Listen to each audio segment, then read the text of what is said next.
Hello बच्चों, academic ज्ञान with Saurabh sir YouTube channel पर फिर से आपका हार्दिक स्वागत है। आज हम बात करने वाले हैं क्लास 10 मैथ के कुछ इंपॉर्टेंट चैप्टर्स जैसे कि circle and applications of trigonometry, मतलब वृत्त और त्रिकोणमिति के अनुप्रयोग। ठीक है, तो देखें, सबसे पहले मैं आपको बताऊं सर्कल वाले चैप्टर में जो चीज इंपॉर्टेंट है, जैसे कि इसमें सबसे बेसिक चीज आप याद रखो। First, circle have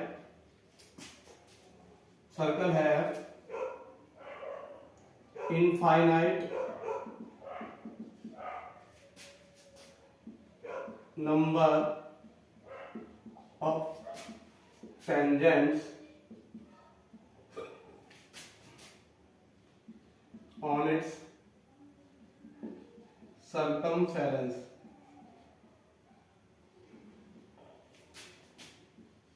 line point. ठीक है, मतलब क्या है, अगर कोई पॉइंट सर्कल के सर्कमफेरेंस पर लाई करता है तो उस पॉइंट से सर्कल पर infinite number of tangent draw कर सकते हैं। ठीक है, मतलब यदि कोई बिंदु वृत्त पर स्थित है तो उस बिंदु से वृत्त पर अनंत संख्या में स्पर्शरेखाएं खींची जा सकती हैं। ठीक है, दूसरा पॉइंट है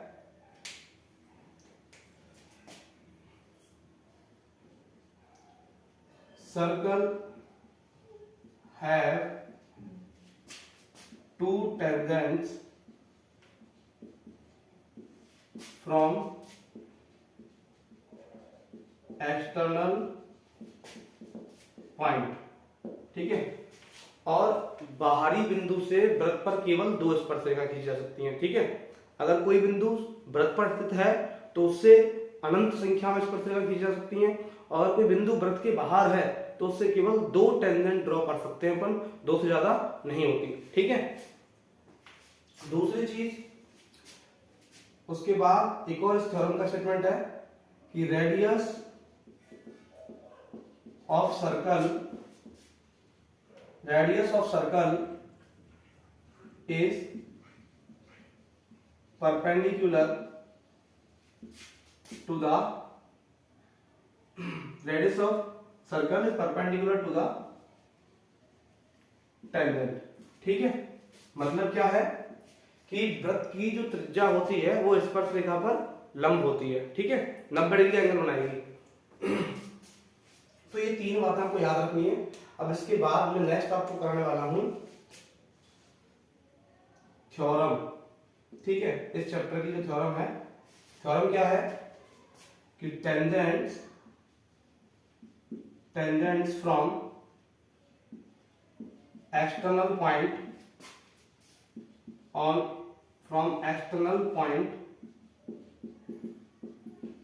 circle has equal length। ठीक है, मतलब हिंदी, वृत्त पर बाहरी बिंदु से खींची गई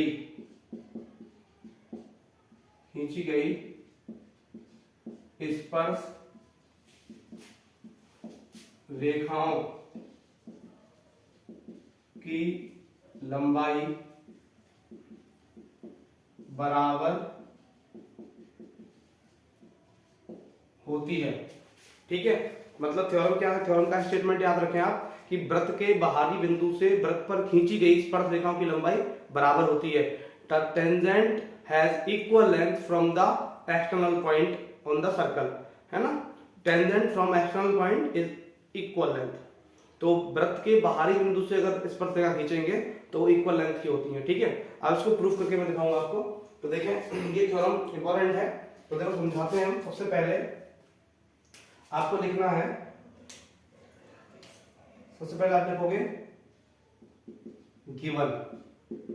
ठीक है, और गिवन में क्या लिखोगे आप, देखो मैं पहला सर्कल का डायग्राम बनाता हूं, राइट से बनाता हूं। ये हो गया सर्कल, क्या है ये, सर्कल, वृत्त हो गया, ठीक है। अब सर्कल का क्या होता है, सेंटर, ये हो गया सेंटर, जिसका लेवल में लगा देता हूं ओ, क्या लगा दिया, ओ सेंटर सर्कल का। अब इस पर एक्सटर्नल पॉइंट से मैं टेंजेंट ड्रॉ करता हूं, तो मान लीजिए मैंने ये इधर एक्सटर्नल पॉइंट लगा दिया पी, क्या लगा दिया, पी, ये पी एक्सटर्नल पॉइंट है, ठीक है। अब इस पी एक्सटर्नल पॉइंट से, मतलब पी बाहरी बिंदु है, इससे मैं इस पर टेंजेंट ड्रॉ करूं, देखो एक टेंजेंट तो ये बन गया। टेंजेंट का मतलब होता है स्पर्श रेखा, और स्पर्श रेखा नाम में ही आ रहा है कि एक ऐसी रेखा जो वृत्त को किसी एक बिंदु पर स्पर्श करती है, स्पर्श रेखा कहलाती है। मतलब टेंजेंट का मतलब क्या होता है, the line segment that touch the circle eight one point, है ना, एट सिंगल पॉइंट। तो एक ऐसा लाइन सेगमेंट जो सर्कल को केवल एक पॉइंट पे टच करता है वो टेंजेंट होता है। तो ये जो पी से जाने वाला जो टेंजेंट है यहां इसको टच कर रहा है, ठीक है। अब यहां मैं नाम लगा दूं इसका, क्या, क्यू, ठीक है। तो ये क्या हो गई, पी क्यू टेंजेंट हो गई। अब वहीं मैं इससे एक और इधर साइड खींचूं, ठीक है, तो यहां पॉइंट ऑफ कांटेक्ट क्या हो गया, आर। तो ये जहां पर जो लाइन सेगमेंट है टेंजेंट सर्कल को टच करती है उसको बोलते हैं पॉइंट ऑफ कांटेक्ट, स्पर्श बिंदु। तो यहाँ स्पर्श बिंदु क्या है, क्यू, और यहाँ क्या है, आर, ठीक है। तो स्पर्श बिंदु क्या होता है कि ऐसा बिंदु जहां पर स्पर्श रेखा वृत्त को टच करती है वो पॉइंट ऑफ कांटेक्ट बोला जाता है। तो इसमें यहाँ टेंजेंट है, एक तो पी क्यू और दूसरा है पी आर। तो पी क्यू जो सेकंड पॉइंट है क्यू, वो पॉइंट ऑफ कांटेक्ट है। फिर मैंने बोला पी आर, तो यहाँ जो आर है वो पॉइंट ऑफ कांटेक्ट है। तो याद रखना कभी भी टेंजेंट के नेम में जो सेकंड लेटर होता है, सेकंड अल्फाबेट जो होता है, दूसरा जो अंग्रेजी वर्ण है वो बताता है पॉइंट ऑफ कांटेक्ट को, ठीक है, याद रखना। अब मैंने यहाँ पी क्यू और पी आर क्या है, टेंजेंट है। अब मैं थोड़ा सा अंदर रेडियस बनाऊं उसमें, देखो ओ क्यू क्या होगी, रेडियस, और ओ आर क्या होगी, रेडियस, ठीक है। ओ आर भी क्या होगी, रेडियस, और ओ क्यू भी क्या होगी, रेडियस। अब यहाँ मैंने ऊपर एक स्टेटमेंट लिखा हुआ है, आपको दिख रहा हो तो, कि radius of circle is perpendicular to the tangent, कि वृत्त की त्रिज्या जो होती है वृत्त की स्पर्श रेखा पर 90 डिग्री का एंगल बनाती है। तो यहाँ पर ये जो एंगल बनेगा वो कितना बनेगा, 90, और यहाँ भी कितना बनेगा, 90, ठीक है। अब मैं क्या करूं कि इसमें कंस्ट्रक्शन करूं, तो मैं P को O से ज्वाइन कर रहा हूं, किससे, O से। तो मैंने P क्या कर दिया, O से ज्वाइन कर दिया। तो आपको यहां इस फिगर में दो ट्रायंगल दिख रहे हो, एक ये और एक ये दिख रहे हैं। अब मुझे क्या करना है, PQ और PR का लेंथ इक्वल करना है, क्योंकि देखो स्टेटमेंट में लिखा हुआ है कथन में कि tangent from external point on the circle have equal length, कि वृत्त पर जब बाहरी बिंदु से स्पर्श रेखा खींचते हैं तो वो बराबर लंबाई की होती है। तो ये स्पर्श रेखा है PQ और ये है PR, ये हमें इक्वल करनी है। तो इसके लिए मैं क्या करूं, इन दोनों ट्रायंगल को कॉन्ग्रुएंस कर दूं, क्या कर दूं, कॉन्ग्रुएंस, सर्वांगसम, ठीक है। तो कैसे करेंगे देखें, तो गिवन लिखी है आपने, तो गिवन में क्या लिखोगे कि PQ and PR, PQ and PR क्या है बेटा, टेंजेंट्स, क्या है, टेंजेंट्स, ठीक है। उसके बाद सेकंड पॉइंट क्या लिखोगे आप कि OQ and OR, OQ is equal OR, radius of circle, क्या है, रेडियस ऑफ सर्कल, वृत्त की स्पर्श रेखा, ठीक है। उसके बाद OQ perpendicular on PQ and OR perpendicular eight PR, ठीक है। ये सब हम जानते हैं, इतना गिवन में आपको लिखना है। उसके बाद गिवन के बाद आप क्या लिखोगे, आप लिखोगे टू प्रूव, सिद्ध करना है। क्या सिद्ध करना है आपको कि PQ इज इक्वल क्या है, PR। आपको प्रूफ क्या करना है, PQ इज इक्वल है PR, ये प्रूफ करना है आपको, ठीक है। PQ और PR का लेंथ इक्वल करना है। अब आप क्या लिखोगे, आप लिखोगे प्रूफ, ठीक है। आप सिद्ध कैसे करोगे, तो सबसे पहले बताया मैंने आपको कि यहाँ पर दो ट्रायंगल आपको दिख रहे हैं, नंबर 1 और नंबर 2। एक तो ट्रायंगल आपको दिख रहा है OQP और एक दिख रहा है ORP। अब मैं ऐसे नाम क्यों बोल रहा हूं, ध्यान रखना जब भी किसी ट्रायंगल में एक एंगल 90 हो तो उस ट्रायंगल में जिस पॉइंट पर 90 बनेगा ना वो मिड में लेना होता है। तो आप या तो इसको बोल सकते हो PQO, या बोल सकते हो OQP, क्या बोल सकते हो, या तो OQP बोलोगे या फिर PQO बोलोगे, मतलब Q मिड में ही होना चाहिए। इसको आप ऐसे नहीं बोल सकते POQ, समझ रहे। जहां भी 90 बनेगा तो वो एंगल वाला पॉइंट मिड में लेना होगा आपको। तो यहाँ नाम लिखोगे आप सबसे पहले, in triangle OQP and triangle ORP। ठीक है, अब इन दोनों ट्राइंगल्स में क्या दिख रहा है? सबसे फर्स्ट थिंग आपको दिख रहा है दोनों में एक एंगल 90 है।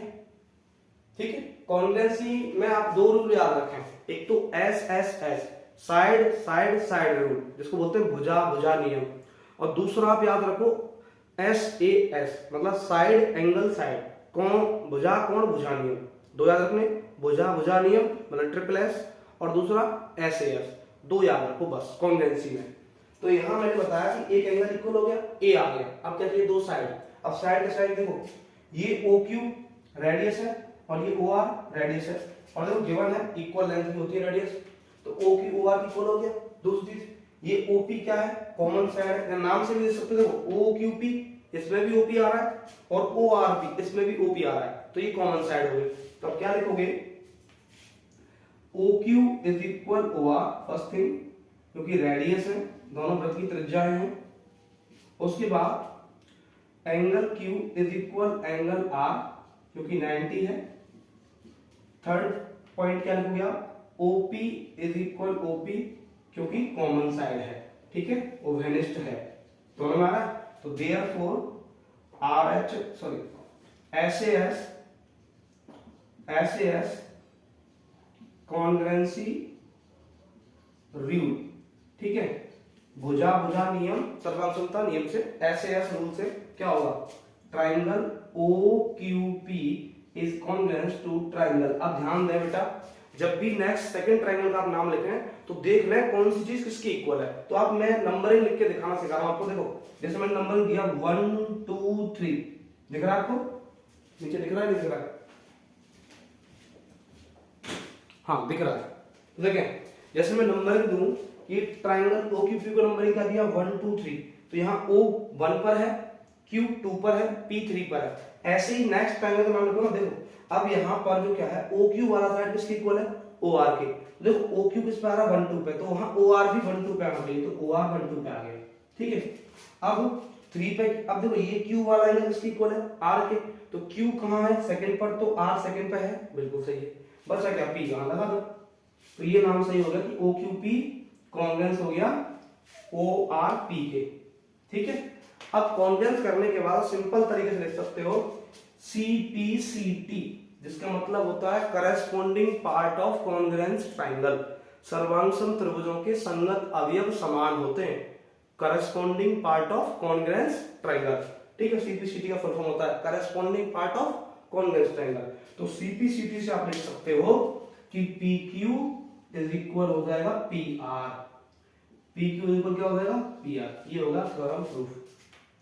ठीक है, तो tangent from external point on the circle has equal length. बाहरी बिंदु से वृत्त पर खींची गई स्पर्शरेखाओं की लंबाई बराबर होती है, और स्पर्शरेखाओं की संख्या कितनी होती है? 2।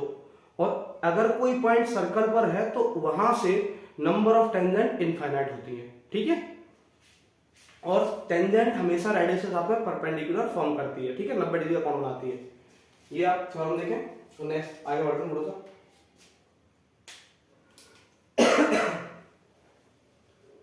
ठीक है, अभी देखें नेक्स्ट, थोड़ा सा आगे बढ़े तो इसमें क्या आएगा देखें।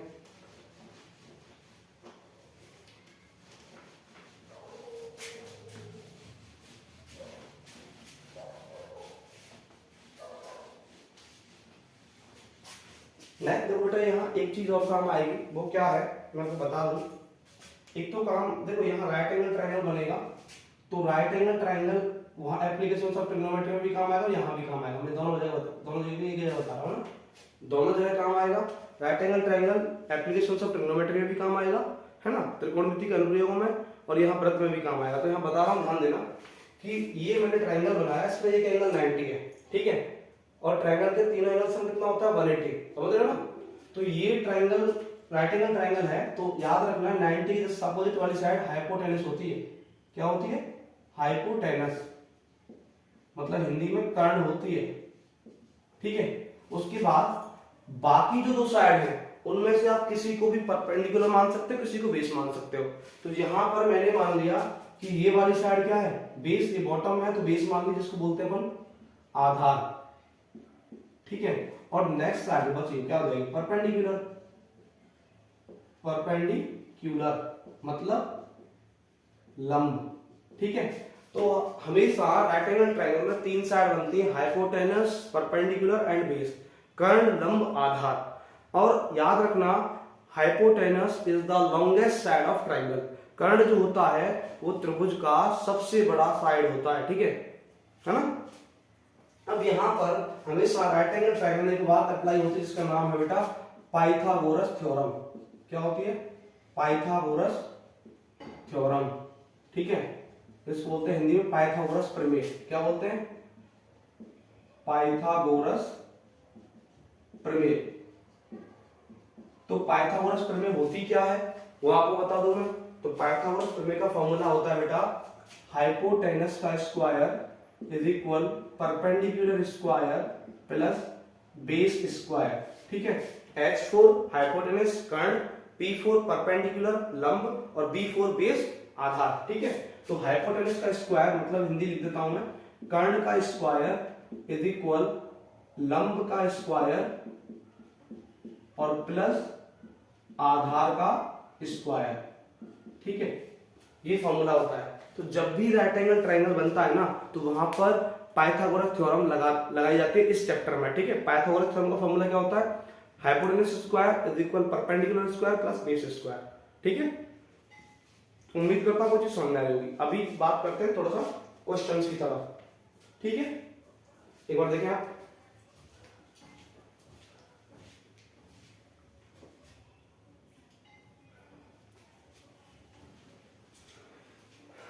अभी थोड़ा आगे बढ़े तो देखें,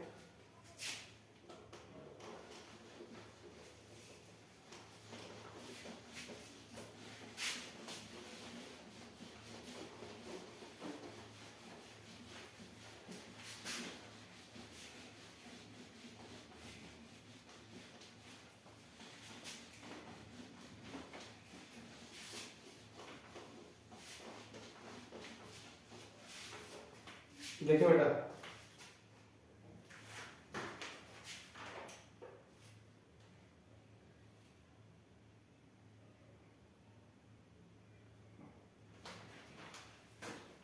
बेटा दोनों चैप्टर सर्कल और एप्लीकेशंस ऑफ ट्रिग्नोमेट्री के दोनों चैप्टर 6+5 का रेशियो में, 6+5 में टोटल 11 नंबर के चैप्टर हैं। दोनों चैप्टर 11 नंबर के हैं। सर्कल वाला चैप्टर 6 नंबर का है और एप्लीकेशन ऑफ ट्रिग्नोमेट्री वाला 5 नंबर का है, ठीक है। जिसमें देखो डिवीजन में बता दो आपको, इस 6 में डिवीजन क्या है, इस 6 में डिवीजन है बेटा 1 × 2 + 4, ठीक है। मतलब यहां से 6 नंबर सर्कल वाले चैप्टर में से 3 क्वेश्चन आएंगे, एक नंबर के 2 आएंगे और एक 4 नंबर का आएगा। और यहाँ इस 5 नंबर में डिवीजन क्या है बेटा, इस 5 नंबर में डिवीजन है 1 + 2 + 2 का, ठीक है। 1 + 2 + 2 का है। एक बार मैं और देख लेता हूँ ब्लूप्रिंट में, ब्लूप्रिंट क्या बता दूं,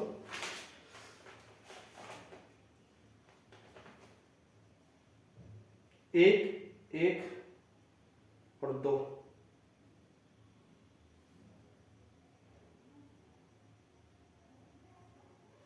ठीक है।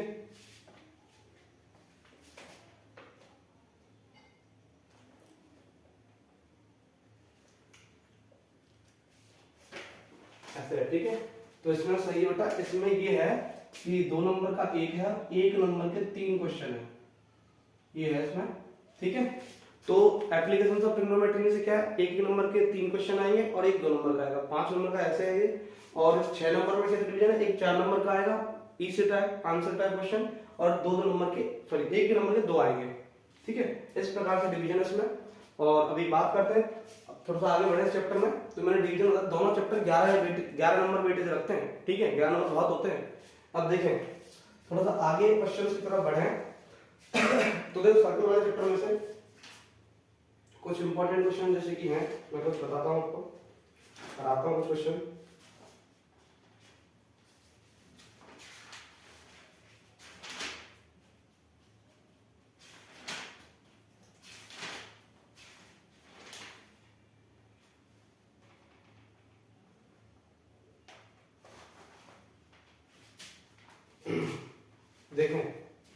क्वेश्चन है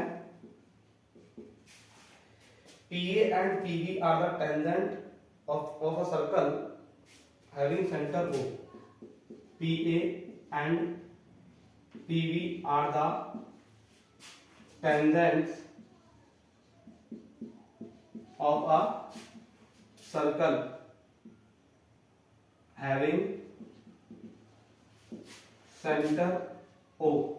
ठीक, PA और PB किसी O केंद्र वाले वृत्त की स्पर्श रेखाएं हैं। उसके बाद APV इज इक्वल 80 डिग्री। आगे क्या है, angle APV is equal 80 degree. Then find angle AOB, then angle AOB। तो देखिए बेटा, इसमें क्वेश्चन दे रखा है, क्वेश्चन सपोज दे रखा है कि PA and PB are the tangent of a circle, कि PA और PB किसी वृत्त की स्पर्श रेखाएं हैं जिसमें सेंटर क्या है, O है ना। अब आपको मैंने अभी बताया थोड़ी देर पहले कि टेंजेंट में जो सेकंड लेटर होता है वो क्या बताता है, पॉइंट ऑफ कांटेक्ट को। तो आपको पता चल गया कि इसमें पॉइंट ऑफ कांटेक्ट क्या है, A, और इसमें पॉइंट ऑफ कांटेक्ट क्या है, B। ठीक, और सर्कल का सेंटर क्या है, O। तो सबसे पहले क्या ड्रॉ करोगे गिवन में, सबसे पहले आप गिवन में क्या करोगे, सर्कल ड्रॉ करोगे। क्या ड्रॉ करोगे, सर्कल, वृत्त बनाओगे। तो मैंने यहाँ सर्कल ड्रॉ कर दिया, ये सर्कल हो गया, इसका ही सेंटर O हो गया। क्या हो गया, सेंटर O। ठीक, अब उसने बोला PA और PB टेंजेंट है, तो इसका मतलब क्या है कि जो P है वो एक्सटर्नल पॉइंट है, तो P मैंने यहाँ बना दिया। ठीक है, तो ये P से ये हो गया PA और ये P से हो गया PB। ठीक, तो यहाँ मैंने लिखा पॉइंट ऑफ कांटेक्ट A, यहाँ लिखा B। उसने बोला, मैंने बोला कि सेकंड वाला पॉइंट क्या होता है, पॉइंट ऑफ कांटेक्ट, ये होगा P। तो PA और PB टेंजेंट हो गए, और टेंजेंट इक्वल लेंथ में, तो ये इसके इक्वल हो गया। ठीक है, दूसरी बात, अगर मैं O को A से जॉइन कर दूं तो OA रेडियस बन जाएगा। ठीक, और O को अगर मैं B से जॉइन कर दूं तो यहाँ OB रेडियस बन जाएगा। तो OA और OB क्या हो गई, रेडियस, वृत्त की त्रिज्या हो गई। अब सबको पता है कि रेडियस जो होती है वो टेंजेंट पर परपेंडिकुलर फॉर्म करती है ना, 90 डिग्री बनाती है। तो यहाँ ये 90 बनेगा और इधर ये 90 बनेगा। ठीक, आपसे पूछा क्या है, पूछा उसने कि एंगल AOB क्या है, देखो AOB ये पूछा, ये वाला एंगल पूछा AOB वाला। ठीक है, और आपको गिवन क्या है, APB दिया है। तो APB कितना दिया है, 80 डिग्री। कितना दिया है, 80 डिग्री। अब सब थोड़ा सा दिमाग लगाएं, तो देखो ये क्या बन रहा है, एक साइड, दो साइड, तीन साइड और चार साइड, ये बन रहा है क्वाड्रिलेटरल। क्या बन रहा है, क्वाड्रिलेटरल। ठीक है, चतुर्भुज बन रहा है। और आप सबको पता है the sum of all internal angles of quadrilateral is 360 degree, कि किसी चतुर्भुज के सभी अंतः कोणों का योग 360 डिग्री होता है। All internal angle sum of quadrilateral is 360 degree. ठीक है, आप यहां लिखोगे।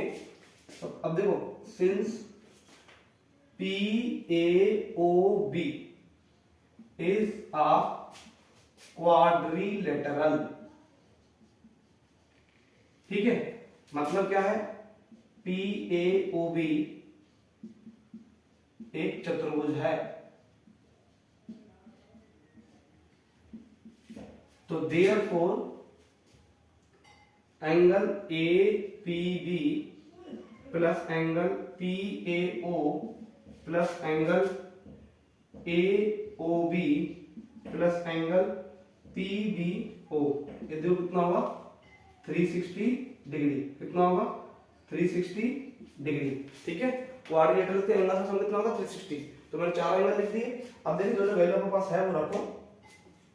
APB 80 डिग्री गिवन है, PAO 90 degree plus angle AOB नहीं पता अपन को, plus angle PBO 90 degree is equal 360 degree. अब यहां देखें, 80 प्लस 90 कितना हुआ, 170। 170 और 90 कितना हुआ, 260। तो सबका सम हो गया 260 degree plus angle AOB is equal कितना हुआ, 360 डिग्री। अब यहां से आप AOB का वैल्यू निकालोगे तो 260 कहां जाएगा, माइनस में। तो it means angle AOB is equal 360 degree minus 260 degree. Then answer is 100 degree. तो ए ऑफ बी का वैल्यू कितना आ गया 100 डिग्री। तो ये वाला एंगल कितना होगा बेटा 100 डिग्री होगा। और बेसिकली मैं बताऊं कि सर्कल के अंदर जब भी क्वाड्रिलेटरल बने, सर्कल के अंदर जब भी क्वाड्रिलेटरल बनेगा तो अपोजिट एंगल्स का सम ऑलवेज सप्लीमेंट्री होता है। मतलब क्वाड्रिलेटरल सर्कल के अंदर जो क्वाड्रिलेटरल होता है उसके जो अपोजिट एंगल होते हैं उनका सम हमेशा 180 डिग्री होगा। ठीक है, वृत्त के अंदर बनने वाले चतुर्भुज के सम्मुख कोणों का योग 180 डिग्री होता है, अर्थात संपूरक होता है। ठीक है, तो देखो आप देखने वाले अपोजिट है ओ और पी वाला एंगल, सम कितना 100 + 80 180, 90 + 90 180। ठीक है, तो देखिए एक बार क्वेश्चन इसको।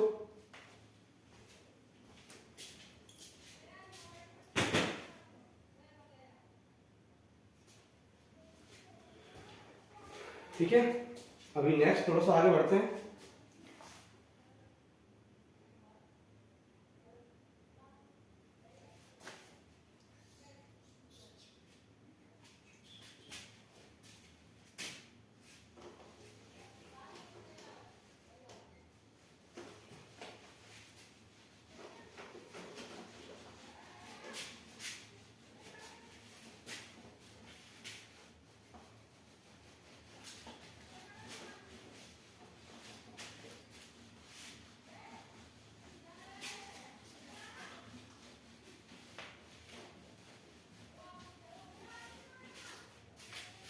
अब देखें कुछ क्वेश्चन और कराते हैं इसमें से।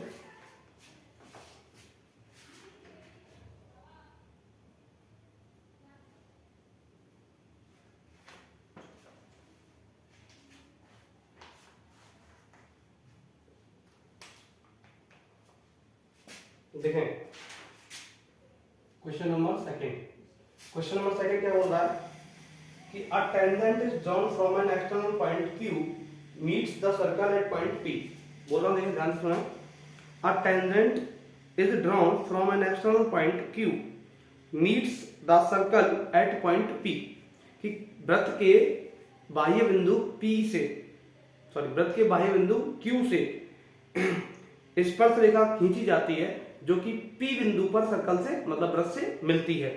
The distance between the centre of circle O and point Q, the distance between center of circle O and point Q is 13 centimeter। ठीक, तो if the radius of circle is 5 centimeter, then find the length of tangent। अगर radius circle का 5 centimetre है तो length of tangent find करना है। ठीक है, क्वेश्चन में क्या बोला है बता देता हूं, देखो मैं आपको क्वेश्चन लिखा हूं, ऐसे लिख देते हैं। If tangent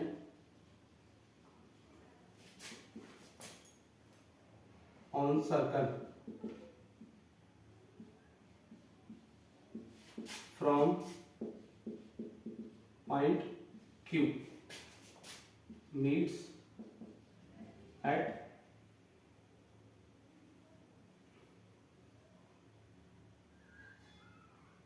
P and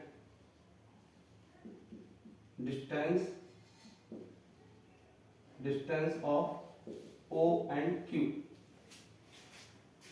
is 13 centimeter and radius is 5 centimeter, then what is tangent। ठीक है, मतलब वृत्त पर Q बिंदु से स्पर्श रेखा खींची जाती है और Q बिंदु की O से दूरी 13 सेंटीमीटर है, त्रिज्या 5 सेंटीमीटर है, तो स्पर्श रेखा की लंबाई बताइए। तो देखो क्वेश्चन के अकॉर्डिंग आप डायग्राम बनाओ। सबसे पहले आपको क्या ड्रॉ करना है, गिवन में सर्कल ड्रॉ करना है। तो मैंने सर्कल ड्रॉ कर दिया, ये हो गया आपका सर्कल। ठीक है, अब सर्कल का ये क्या हो गया सेंटर, ये क्या हो गया सेंटर, तो ये सेंटर क्या हो गया O। ठीक है, और उसके बाद इस O सेंटर का Q से डिस्टेंस, जैसे मान लो Q पॉइंट है इधर, ये Q पॉइंट हो गया। ठीक है, तो इस Q का इस O से डिस्टेंस कितना 13 सेंटीमीटर। तो ये टोटल डिस्टेंस O से क्यू तक कितना हो गया 13 सेंटीमीटर, कितना हो गया 13 सेंटीमीटर। ठीक है, उसके बाद उसने बोला है सर्कल का जो रेडियस है 5 सेंटीमीटर है, मतलब मैं बना दूं यहाँ रेडियस हो गया, तो ये रेडियस ये क्या होगा, मैं बोल दूं क्या पी पॉइंट, क्या है पी, बोला पी पे मीट करता है, तो यहाँ टेंजेंट बनेगी ये वाली पी क्यू, क्या बनेगी पी क्यू टेंजेंट बनेगी भाई, पॉइंट ऑफ कांटेक्ट पी है ना, तो पी क्यू टेंजेंट बनेगी, यहाँ क्यू भी बोलो। अब यहाँ ये ओपी रेडियस है, अब ओपी रेडियस है तो क्या बनाएगी यहाँ पर 90 बनाएगी, बनाएगी नहीं बनाएगी, बनाएगी। और इस ओपी का वैल्यू, रेडियस ऑफ सर्कल का वैल्यू 5 सेंटीमीटर गिवन है, गिवन है गिवन है। तो अभी मैंने बताया कि जब भी सर्कल में राइट एंगल ट्रायंगल फॉर्म होता है तो वहां अगर दो साइड गिवन हो, थर्ड साइड पूछी हो, तो वहां पाइथागोरस थ्योरम अप्लाई करनी है। तो आप देखें 90 के सामने जस्ट साइड कौन सी होती है, हाइपोटेनस, रिमेनिंग साइड ये आपका क्या हो गया परपेंडिकुलर हो गया, ये आपका बेस हो गया, या फिर आप इसको बेस मान लो, इसको परपेंडिकुलर मान लो, चॉइस इज योर्स, चॉइस आपकी, कोई दिक्कत नहीं है। तो आप लिखोगे क्या लिखोगे, इन ट्रायंगल, अभी नाम लिखा मैंने सिखा दिया ट्रायंगल का कि 90 वाला पॉइंट मिड में लेना है, तो क्या बोलोगे, या तो इसको बोलोगे ओ पी क्यू या बोलोगे क्यू पी ओ, देखो Q P O, since by Pythagoras theorem, by Pythagoras theorem, Pythagoras प्रमेय से, ठीक है पाइथागोरस थ्योरम, तो क्या होता है hypotenuse square is equal perpendicular square plus base square, ठीक है कर्ण का स्क्वायर बराबर लंब स्क्वायर प्लस आधार स्क्वायर। अब यहाँ कर्ण का वैल्यू कितना है, कर्ण का नाम बता दो पहले मैं, O Q square is equal perpendicular O P square base P Q square, ठीक है मैंने लेवलिंग बना दी, हाइपोटेनस क्या है O Q perpendicular O P base P Q, value रखो, ओ क्यू का वैल्यू कितना है 13 का स्क्वायर, ओपी कितना है 5 का स्क्वायर प्लस पी क्यू अपन को पता नहीं, तो पी क्यू स्क्वायर, ठीक है स्क्वायर रूट को आपको आते हैं, स्क्वायर आते हैं, तो ये 169 हो गया, उसका 25 हो गया, और इज इक्वल सॉरी प्लस में क्या हो गया पी क्यू स्क्वायर। अब आपको पी क्यू का वैल्यू चाहिए, तो ये 25 कहाँ आएगा माइनस में, तो लेके आओ, इसको इधर लेके आओगे तो ये हो जाएगा 144 is equal P Q square. तो आप इसको लिख सकते हो 144 को 12 का square is equal P Q square, square से स्क्वायर खत्म, it means 12 centimetre is equal क्या आ गया पी क्यू। तो मतलब क्या है कि लेंथ ऑफ टेंजेंट कितनी है 12 सेंटीमीटर। देखें आप एक और सॉल्यूशन,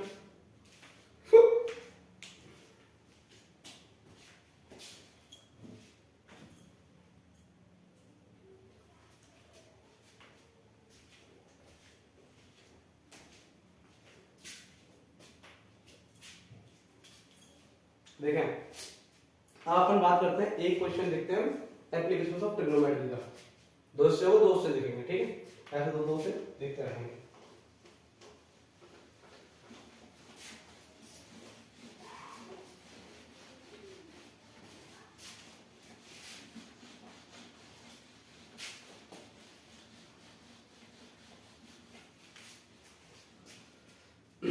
देखें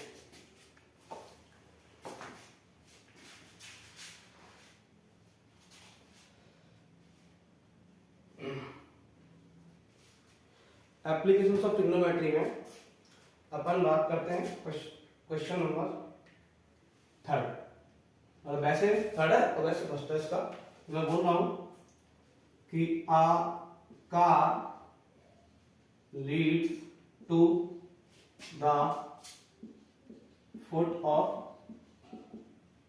tower on a straight highway, straight highway, ठीक है straight highway with uniform speed, ठीक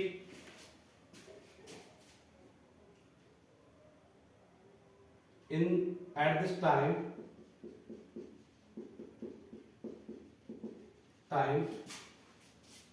angle of elevation of top of tower is 30 degree after 6 seconds it becomes 60 degree. Then find distance covered by the car. ठीक है, मतलब क्या है कि एक कार है जो एक स्ट्रेट हाईवे पर रन कर रही है और यूनिफॉर्म स्पीड के साथ रन कर रही है। वो कार टावर के फुट की तरफ जा रही है, मतलब टावर की तरफ जा रही है, टावर मतलब मीनार की तरफ जा रही है। और उस टाइम पर, जिस टाइम वो मतलब टावर की तरफ जा रही है, उस टाइम पर उस टावर के टॉप का जो एलिवेशन एंगल है वो 30 डिग्री है। 6 सेकंड के बाद वो एलिवेशन एंगल बढ़कर 60 डिग्री हो जाता है। तो उस कार ने वहां 30 से 60 एंगल जो हुआ, तो वो कितना डिस्टेंस कवर किया वो पूछा है। ठीक है, एक कार मीनार की तरफ जा रही है सड़क पर यूनिफॉर्म स्पीड से, मतलब एक समान चाल से, तब टावर मतलब मीनार के जो शिखर का उन्नयन कोण है वो 30 डिग्री है। कुछ 6 सेकंड बाद वो 60 हो जाता है। तो उस टाइम इंटरवल में उसने कितना डिस्टेंस कवर किया। तो देखिए, सबसे पहले क्वेश्चन के अकॉर्डिंग डायग्राम बनाए। तो मैं गिवन इसको डायग्राम को रेड से बना रहा हूं। गिवन के अकॉर्डिंग आप डायग्राम बनाने लगो तो डायग्राम कैसे बनेगा कि देखो, ये हो गया आपका स्ट्रेट हाईवे। क्या हो गया? Straight highway. अब इस स्ट्रेट हाईवे पर क्या खड़ा करना है? टावर। तो मैंने खड़ा कर दिया टावर। क्या हो गया? टावर, है ना। उसके बाद आपको क्या करना है, ये टावर जो है वो किसकी तरफ लीड कर रहा है? अब यहां से कार स्टार्ट हुई होगी, मान लो ये पॉइंट है ग्राउंड पर, तो ये हो गई कार। ठीक है, अब यहां से चलना स्टार्ट किया, मान लो किससे? स्पीड मैंने मान ली कितनी? x metre per second. ठीक है, उसके बाद ये कार जब इस टाइम पर टावर के टॉप को देखेगी तो कितना एंगल बन रहा है? 30 डिग्री। तो यहाँ एंगल है 30। उसके बाद 6 सेकंड बाद ये यहाँ आएगी तो कितना एंगल है? 60। कितना हो जाएगा? 60 डिग्री। ठीक है, तो ये यहां से यहां तक आने में कितना टाइम लग रहा है? 6 सेकंड का। कितना टाइम लग रहा है? 6 सेकंड का। तो ये डिस्टेंस आपसे पूछा है, तो यहां लेवल लगा दो A, B, C और D। ठीक, तो यहां लिखो क्या? फाइंड क्या करना है आपको? फाइंड करना है CD का वैल्यू। ठीक है, अब देखो सबसे पहले आप क्या लिखोगे? सिंस स्पीड इज इक्वल क्या होता है? Distance upon time. ठीक है, चाल बराबर क्या होता है? दूरी बटे समय। तो आप लिखोगे कि let speed of car is equal is x metre per second, जो मैंने अभी आपको यहां दिखा दिया। ठीक है, तो यहां रख दो वैल्यू। तो क्या होगा? देखो, डिस्टेंस ब्रैकेट में लिख दूं क्या? डिस्टेंस कौन सा? CD वाला। कौन सा? CD। कितना हो जाएगा? 6x। कितना हो जाएगा? 6x। यहां से डिस्टेंस का फॉर्मूला क्या होगा? Speed into time. तो स्पीड कितना होगा? स्पीड कितना है आपका x और टाइम कितना है? 6। तो यहाँ डिस्टेंस कितना होगा? 6x। तो CD का वैल्यू कितना आ गया? 6x। लेकिन हमें ये वैल्यू न्यूमेरिक वैल्यू चाहिए। ठीक है, तो आप क्या करोगे? देखो, आपको दो ट्रायंगल दिख रहे हैं, एक तो ABC, दूसरा दिख रहा है ABD। ठीक है, दोनों में लगाओ। देखो, सबसे पहले मैं लिखूं इन ट्राइंगल ABD क्या हो जाएगा? tan थीटा इज इक्वल क्या होता है? Perpendicular upon base. तो यहां देखो, थीटा के सामने ये परपेंडिकुलर हो गया और ये क्या हो गया? बेस। ठीक, तो वैल्यू लिखो tan 60 degree is equal perpendicular क्या? AB अपॉन B कितना है? B है आपका BC। तो tan 60 का वैल्यू कितना होता है? √3 upon 1 is equal AB upon BC। Cross multiply करो तो यहाँ वैल्यू आ जाएगी AB इज इक्वल BC √3। ठीक है, इसका नाम दे दिया इक्वेशन नंबर फर्स्ट। ठीक है, यहां से वैल्यू आ गई।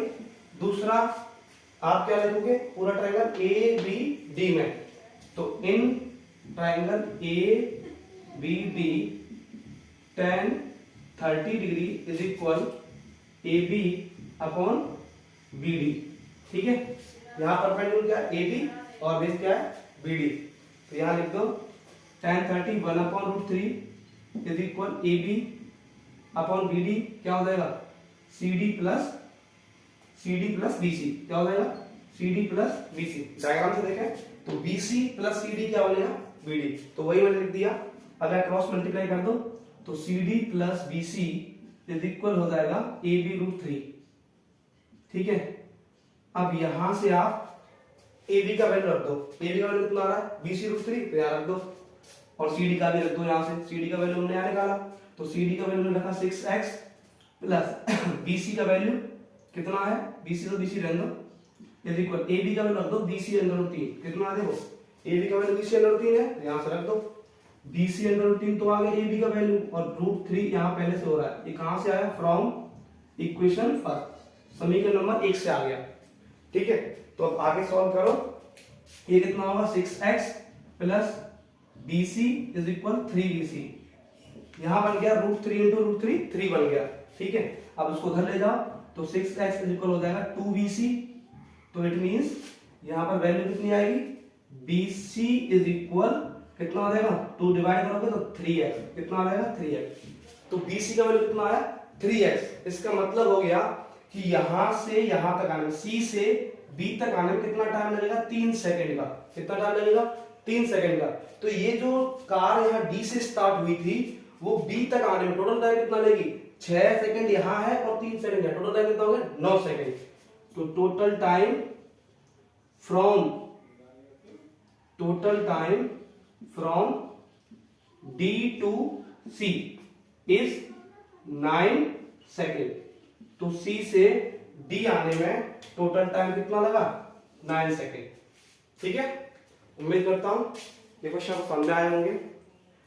आज की क्लास इतनी ही।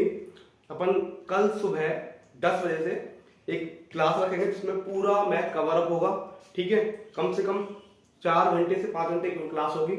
सभी कंटिन्यूटी में जुड़ना ना भूलें। तो जय हिंद, जय भारत, मिलते हैं अगली क्लास में।